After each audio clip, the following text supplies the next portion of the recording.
Nas próximas 4 semanas, então, o assunto vai ser coragem.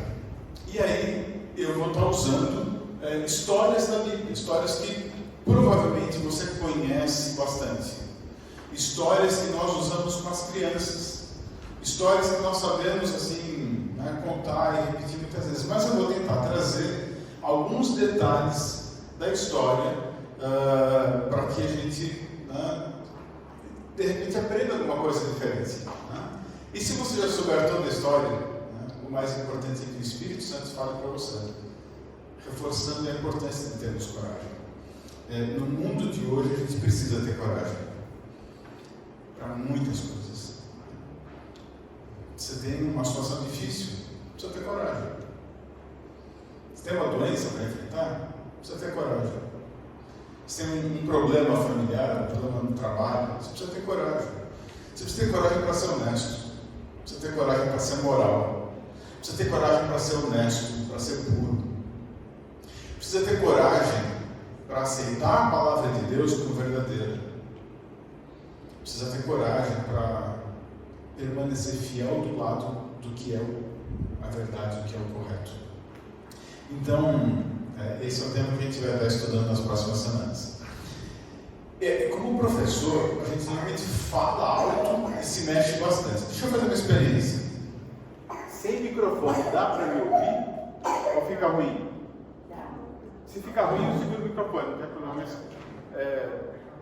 a qualidade do som não vai ficar melhor. Com o microfone é melhor. Tá bom. Então, em respeito a Jaqueline, né? Vamos usar o microfone. Eu quero começar com 2 versos. O primeiro está em 1 Crônicas, capítulo 2. 1 Crônicas, capítulo 2, verso...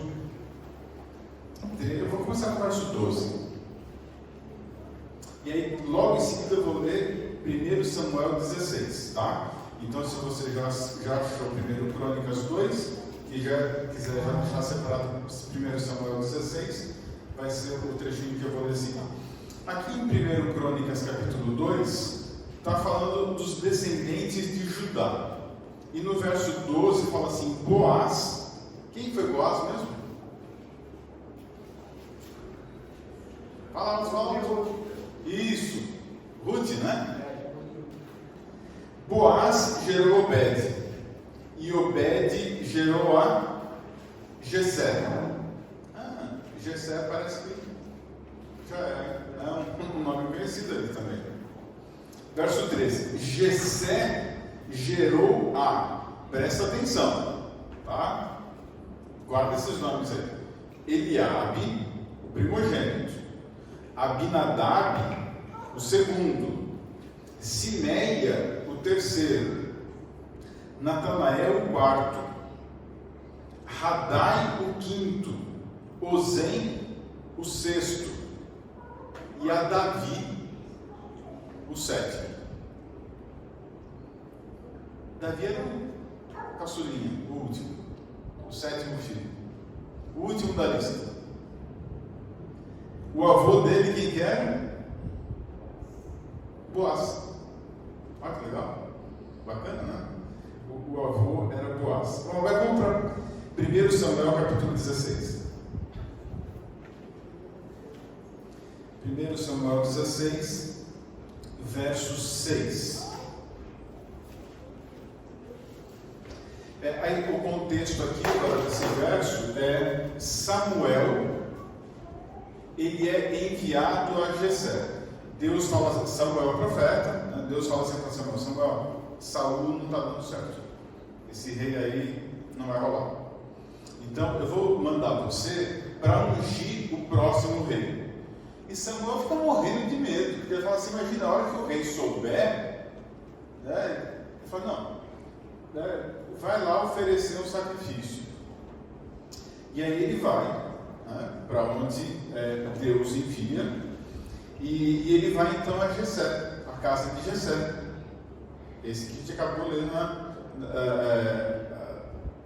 os filhos dele e tal. Verso 6: Sucedeu que, entrando eles, viu a Eliabe. Então o Samuel chegou para ungir o próximo rei e viu quem? A gente viu lá naquela listinha, o primeiro filho de Jessé, o mais velho. E disse consigo, então o Samuel está pensando ali, ele pensou, né? Certamente está perante o Senhor o seu ungido. Aí tem um trechinho bem conhecido, né, que vem a seguir. Porém, o Senhor disse a Samuel: não atentes para a sua aparência nem para a sua altura, porque o rejeitei. Porque o Senhor não vê como vê o homem. O homem vê o exterior, o Senhor vê o coração. Esse trechinho bem conhecido vem desse contexto. Ok, quem que era o irmão mais velho de Davi? Eliabe. Qual que é a característica que chama a atenção nessa leitura? Ele era alto, né? A aparência, ele era alto. O verso 8: então chamou Jessé a Abinadab e o fez passar, e aí vem os outros filhos. Verso 11: perguntou Samuel. Passaram 6 filhos de Jessé, e nenhum deles Deus indica para Samuel que aquele deveria ser ungido. Verso 11: perguntou Samuel a Jessé: acabaram os teus filhos? Porque ficou estranho, né? Deus mandou lá para ungir, não tinha nenhum para ungir, e aí? Ele respondeu: ainda falta mais um moço. Dá a impressão que Jessé está falando assim: ó, tem mais um, mas esse, né, é o caçulinha,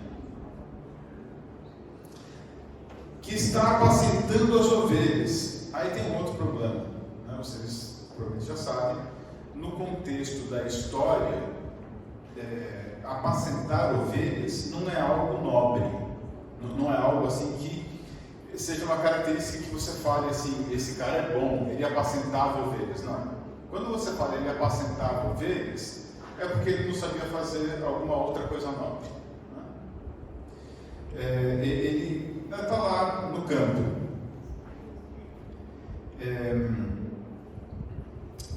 Verso 11 ainda, o final dele: disse, pois, Samuel a Jessé: manda chamá-lo, pois não nos assentaremos à mesa sem que ele venha. Então mandou chamá-lo e fê-lo entrar. Era ele ruivo, de belos olhos e boa aparência. Você percebe o contraste?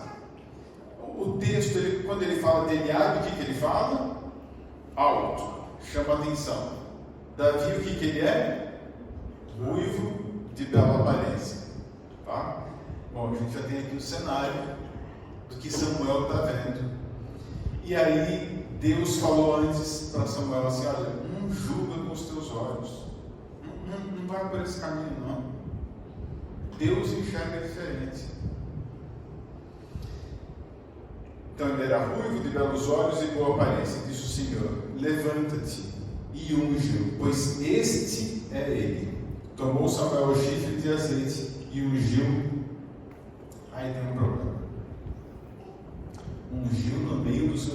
O chifre era o lugar onde ele carregava a vasilha, né? E aí fala no texto que ele ungiu no meio dos irmãos. Aí você imagina, o que está passando na cabeça dos irmãos? Peraí, esse moleque vai ser ungido, o pastorzinho de ovelhas. Enquanto os irmãos mais velhos estão ali indo para a academia, né, ganhando músculo, né, cara alto e tal, ele está cuidando de ovelha. E aí Deus escolhe esse. Não duvide dos caminhos de Deus. Não duvide dos caminhos de Deus. Bom, em 1989, não sei se vocês vão lembrar, mas para mim a imagem que eu tenho é muito clara. Praça da Paz Celestial. Lembra o que aconteceu? Os jovens no movimento para tentar quebrar o sistema político da China, e os jovens vão para a praça e vem os tanques de guerra, e aí um jovem fica na frente do tanque de guerra, e o tanque de guerra para. O tanque de guerra vira, e o jovem sai e se coloca na frente do tanque de guerra de novo. Não sei se você lembra dessa imagem, mas ficou muito forte. Né? Sabe o que foi isso? Coragem. Que coragem é isso? É você se colocar na frente do tanque de guerra. Da onde que vem essa força? Muitas vezes não dá para explicar. Mas é porque tem algo que o move para aquela situação. Valores, crenças. Aquele jovem teve muita coragem. Para o cristão, ter coragem é ser movido pelo Espírito de Deus. É porque nós acreditamos, porque nós confiamos. Porque a gente entende assim, esse desafio que eu tenho na minha vida, eu não vou vencer com as minhas forças, mas eu sou mais que vitorioso por meio de Cristo Jesus. E aí a gente vai em frente. E aí a gente encara o que quer que seja. Emprego, doença, problema no trabalho, na família, a gente enfrenta. Você tem gigantes para vencer? Você tem desafios para vencer? Eu acho que essa série, esses 4 domingos, vai nos ajudar a entender o que é ter força, o que é ser vencedor. Essa história que está registrada na Bíblia, que vem logo a seguir, no capítulo 17, Davi enfrentando um gigante, é exatamente isso. Qual que é a lógica humana por trás disso? Nenhuma, não tem lógica, não faz sentido. Mas Deus tem caminhos que para a gente nem sempre fazem sentido. Quando a gente estuda em história, a gente vai encontrar descrições de batalhas como essa descrita no capítulo 17, na qual um representante de um exército lutava com um representante do outro exército. Os dois lutavam. Aquele que ganhava era como que se todo o exército tivesse batalhado contra o outro exército. E isso tem registros na história de batalhas assim. Nessa batalha em específico, o que entra em questão é o poder que está por trás da luta. Então não é tanto uma disputa de actina e miosina, de força. Não é uma disputa de ver quem que vai dar o soco mais forte, não. Mas qual é a divindade representada nos seus lutadores que é a mais forte? E o texto bíblico deixa isso bem claro.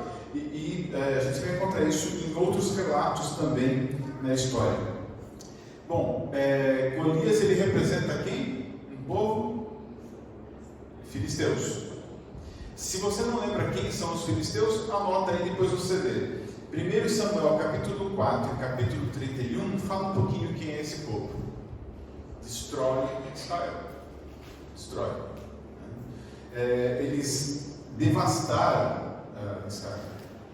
Bom, a gente vai entrar no capítulo 17, que é o que eu realmente queria estudar um pouquinho com vocês. Capítulo 17, verso 1. Ali descreve aonde que eles estão. Adivinha aonde que é esse lugar?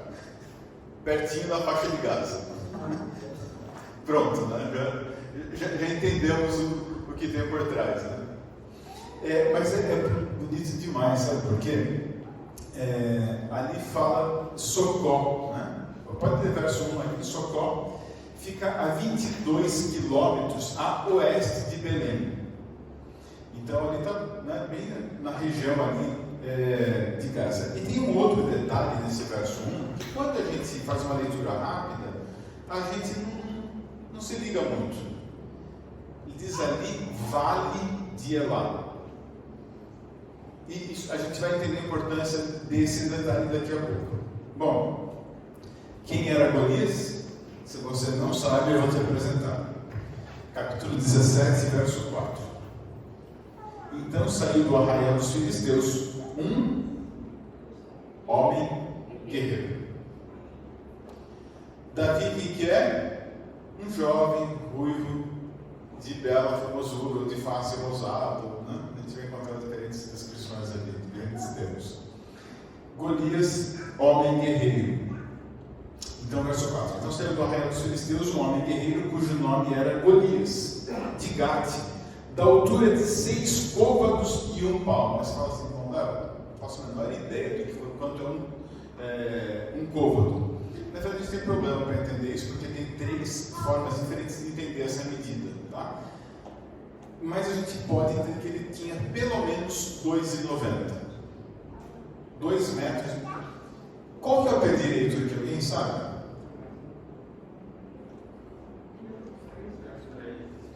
3 metros? Então, imagina Golias que troca lâmpadas em escada, tá? Ele fica à vontade aqui para encostar a mão no teto. Não é só a altura, né? Você imagina o tamanho desse sujeito, a largura dele, e um homem guerreiro dessa altura. Então você imagina o quanto que ele pesava, né? E aí vai continuar a descrição. Também, de novo, além da história, a gente vai ver que os filisteus eles usavam capacete de bronze. E aí você vai ler o texto bíblico, você vai ver que realmente, né, é essa descrição, que eles usavam capacete de bronze. Na Bíblia não fala, mas na história fala que normalmente tinha penas no capacete. Um detalhe, um enfeite. Outro detalhe que fala aqui no texto bíblico é que Golias usava uma couraça. Dependendo da tradução que você usa, vai chamar de armadura, mas na verdade era um colete. Vinha mais ou menos até a altura do joelho. Só que tem um detalhe, e a Bíblia fala isso. Essa couraça, esse colete, ele era feito de escamas sobrepostas, de bronze e de ferro. O peso desse colete era 56 quilos. Você fala, 56 quilos é bastante. Não é que é bastante. É muito. Quando você for amanhã na academia, ou terça, você pensa naquela rodela gigantesca de 20 quilos, mais uma e uma de 10. Ali já dá 50. Aí você coloca mais 6 quilos em cima. 50, isso é só o colete. Você imagina, o cara dessa altura com um colete de 56 quilos. Aí diz que ele usava uma tornozeleira, uma perneira, que também era de metal com couro por dentro. Além disso, diz a Bíblia que ele usava, ele carregava um dardo. Na verdade, a tradução aí pode ser também para espada, tá? Além disso, ele tinha uma lança. Quando vai falar da lança, aí é mais grave ainda, porque fala que a lança tinha a ponta de ferro. Para fazer referência a ferro, é porque chamava atenção, porque normalmente se usava mais bronze. Mas enfim, a ponta era de ferro. E a ponta dessa lança pesava 7 quilos. Agora você imagina uma lança comprida para o tamanho do sujeito dessa altura aqui, né? Que a ponta pesa 7 quilos. Tenta depois colocar 7 quilos na ponta de um cabo de vassoura, para você ver como é difícil você segurar. Né? Então, o cara era muito forte. Você imagina uma lança, que a ponta é de ferro, que a ponta pesa 7 quilos, o negócio desse sendo arremessado com toda a força para cima de você. Então, assim, era um negócio assustador. A Bíblia fala que o gigante ele estava em 40 dias provocando e ninguém vai lutar. Sabe por que ninguém vai lutar com ele? Porque dá medo.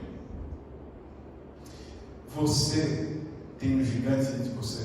Você tem medo. Está tudo bem. Porque realmente dá medo uma situação dessa. O que a gente vai ver hoje é que com Deus somos mais que vencedores.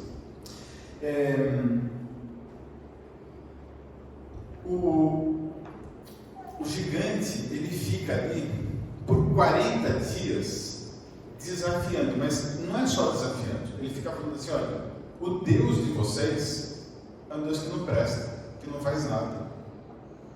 Quem que é o Deus de vocês que pode salvar de mim? Ou seja, que pode me vencer? E realmente, humanamente, né, é complicado. Bom, agora eu quero dizer uma coisa para vocês. Não existe coragem, na perspectiva bíblica, sem estudar a palavra de Deus. Porque a gente vai ter uma coragem baseada em lugar errado.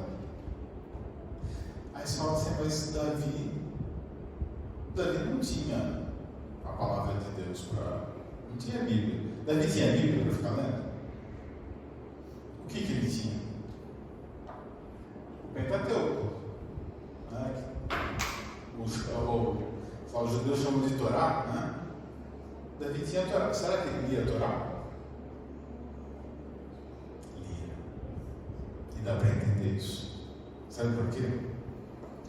Acompanhe comigo Deuteronômio, capítulo 20. Deuteronômio, capítulo 20.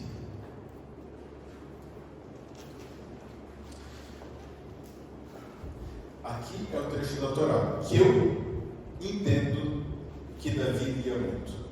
Quando Davi vai compor os salmos, muitas vezes ele faz referência aos textos da Torá, do Pentateuco.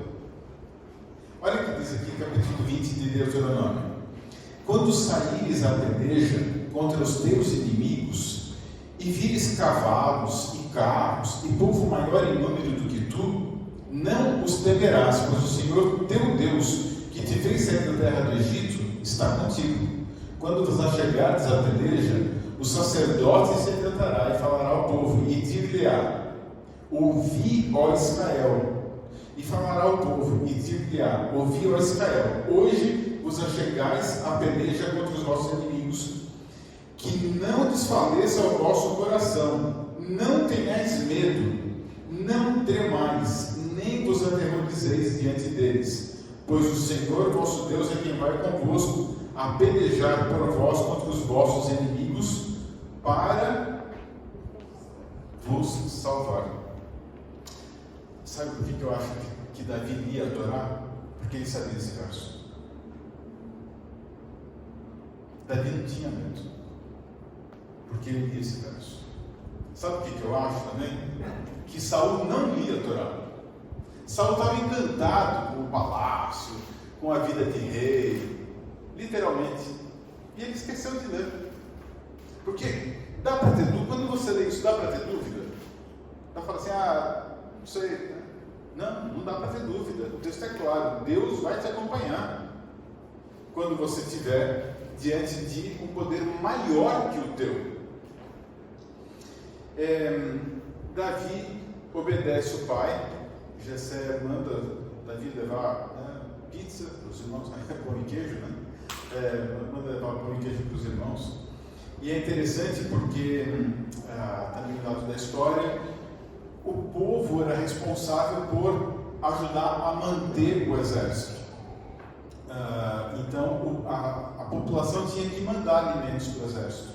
Quando Jessé fala para Davi para trazer uma prova, de que ele tinha levado, na verdade pode ser que ele tenha pedido para Davi trazer um pedaço de argila com um tipo de um carimbo que o comandante da tropa daria para Davi por ter entregue o pão e o queijo, como prova de que, como se tivesse pago o imposto, tivesse ajudado o exército. Então, alguns comentaristas bíblicos dizem isso. Bom, Davi chega lá, vocês conhecem a história, e escuta o gigante, e eu fiquei pensando: eu chego numa situação dessa, chego lá, tem um gigante, com todas essas características, o que eu faria? Aí eu coloquei cinco cabeça de professor, né? Fiz uma pergunta e 5 alternativas. Né? O que eu faria? Alternativa A, sai correndo. B, nem ouve o final da frase do gigante. C, se esconde. D, volta para as ovelhas, afinal de contas já entregou os pães. E E, fica indignado e se dispõe a lutar. A gente já conhece a história, então a gente fala assim, letra E, né? Lógico, Deus é forte, poderoso e tal. Mas na prática da vida, sabe quando a gente tem um gigante diante da gente? Então a gente esquece a Torá, a gente esquece o texto da promessa que Deus fez para nós. Bom, para ajudar ainda mais, volta lá no capítulo 17 de 1 Samuel.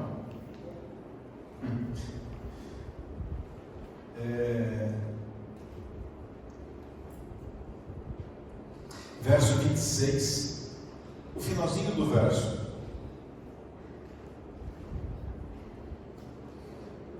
O gigante falou, né? E aí vem Davi e fala assim: quem é, pois, esse incircunciso filisteu? Ou seja, ele não é do povo santo. Ele não segue aquilo que Deus mandou. Para afrontar o exército do Deus vivo. Quem ele pensa que é? Verso 28, o irmão mais velho fala assim, ele abre, né? Fala assim: Davi, volta lá para as ovelhas. Sabe por quê? Desde que Samuel tinha ungido, criou ali quem que é esse moleque? Ele abre aqui, ele era mais alto, ele era do exército, só que ele não foi lutar. Sabe, se ele tivesse ido, Deus teria abençoado? Pode ser que sim. Mas, enfim, ele não foi lutar, mas agora, sabe o que ele fala para Davi? Davi, você não é ninguém, cara. O que você pensa que você é? Nem no exército você está. Você está fora. Volta para as tuas ovelhas. Davi decidiu lutar. Saul fica aliviado. Comentaristas bíblicos, Ellen White, dizem isso. Era a função do rei ter ido lutar. E o rei não vai. Saul fica aliviado. E aí manda chamar. Quem que é esse que diz que vai? Traz ele para cá. Né? Que bom que ele vai. Né? Eu quero chamar a atenção justamente do que vem a seguir. Nos versos 31 a 33, Saul fala assim para Davi: legal, né, que você veio para lutar, mas não dá. Ele é homem de guerra, você é jovem, você é moço ainda, ele tem experiência de guerra, ele vai pisar em cima de você. Verso 34. Respondeu Davi a Saul: teu servo apacentava as ovelhas de seu pai, quando veio um leão ou um urso e tomou um cordeiro do rebanho, eu saí após ele e o feri. Livrei o cordeiro da sua boca, levantando-se ele contra mim, agarrei-o pela barba e o feri e o matei. O teu servo matou tanto o leão quanto o urso. Este incircunciso filisteu será como um deles, porquanto afrontou os exércitos do Deus vivo. Disse mais Davi: o Senhor me livrou das garras do leão e das do urso, ele me livrará das mãos desse filisteu. Sabe, eu acho muito legal a gente falar do Elias, né? A pedra e tal, mas para mim a parte mais importante é o leão e o urso. Sabe por quê? Quando ele está ali sozinho, com as ovelhas, e vem um leão, cadê Deus nessa história? Assim, Pensa, Davi levantou de manhã, fez a meditação dele, leu a Torá, né? Repetiu o Shema Israel, e aí vai cuidar das ovelhas, e vem um leão. Mas peraí, cadê Deus nessa hora? Por que veio esse problema? E não é um lobo, é um leão. Essa é a hora daquela história, né? Que a gente escutou aqui 2 sábados atrás, daquele poema que olha nas pegadas na areia, né? E que só vê um par de pegadas, né? Essa é a hora que Deus está te carregando. É a hora que você não entende. O leão. Aí, todo mundo, não sei quantos aqui já entraram numa jaula com um leão. Você já pensou segurar pela juba o leão? Davi era forte pra caramba, não era um molequinho à toa assim. Né? Imagina segurar pela juba e com a outra mão bater até matar o leão, até soltar a ovelha. Aí eu fico pensando, se fosse eu, né? É só uma ovelha, mas tem um monte de outras ovelhas, né? Deixa ele matar essa, né? Ele também precisa comer, coitado do leão, né?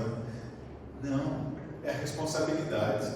Eu não posso. Isso é a minha responsabilidade. Não vou fazer meia boca. Aí vem um urso. O que ele faz? Assim, eu não posso, tenho certeza, mas eu acho que naquele dia orou, leu a Torá, saiu e teve um baita problema. E nesse baita problema ele lembra de Deus. Fala assim: eu li hoje de manhã, que o Senhor vai estar comigo. Eu não sei porque que tem esse urso na minha vida, mas eu preciso que o Senhor me ajude. Sabe, e a fundo esse língua, ou seja lá como é que você queira chamar a ferramenta que ele tinha, quando ele estava ali cuidando das ovelhas, sabe, ele não ficava na rede social. Ele ficava treinando, ficava memorizando o verso. Usava bem o tempo dele. E acho que muitas vezes ele mirava numa latinha, né? Num galho, não tinha latinha. Mirava num galho e ficava mirando e tentando. Eu vejo Davi como essa pessoa que conhecia muito bem a Torá e que aceitava desafios. Quando ele se dispõe a ir, eu acho que ele conhecia bem a fundo, mas ele conhecia muito mais a Deus. Considera o seguinte: algumas características. Um garoto de face rosada, não estava no exército. Quando Saul fala para ele usar armadura, ele fala assim: não dá, não consigo nem andar. E ele não tinha espada. Ele não tinha espada. Ele vai lutar com uma funda, com um estrinho só. Sabe, o plano de Deus é diferente do plano dos homens.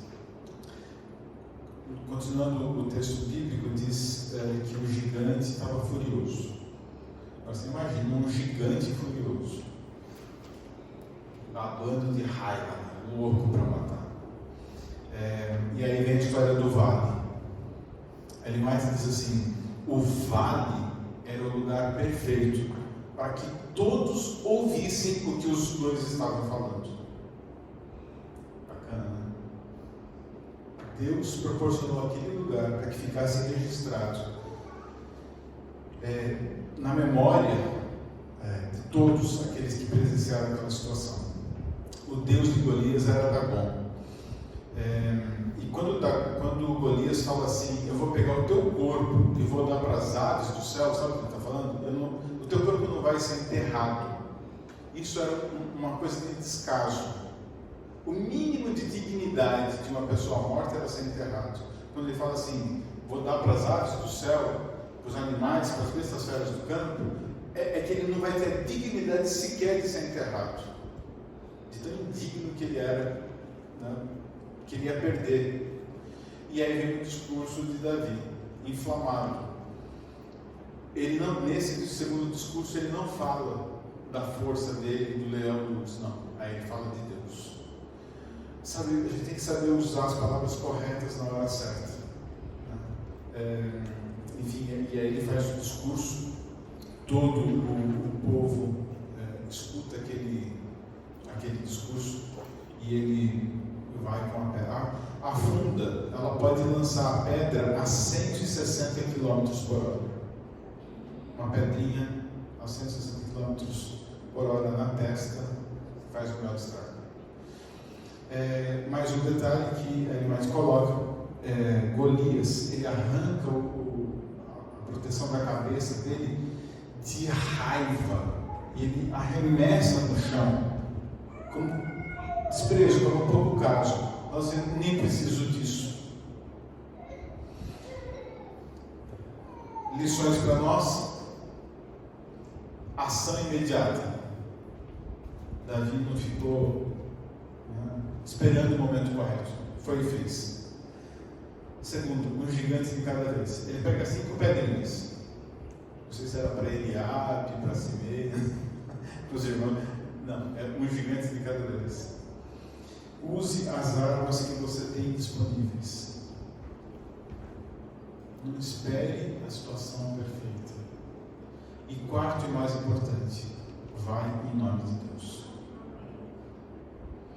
Eu quero terminar com um verso que eu gosto muito, que está em Efésios capítulo 6, verso 10. Sabe, para ser corajoso, a gente precisa de força. E esse verso diz assim: sede fortalecidos no Senhor e na força do seu poder. Talvez você tenha gigantes nessa semana, se você tiver, que Deus te dê força, que Deus te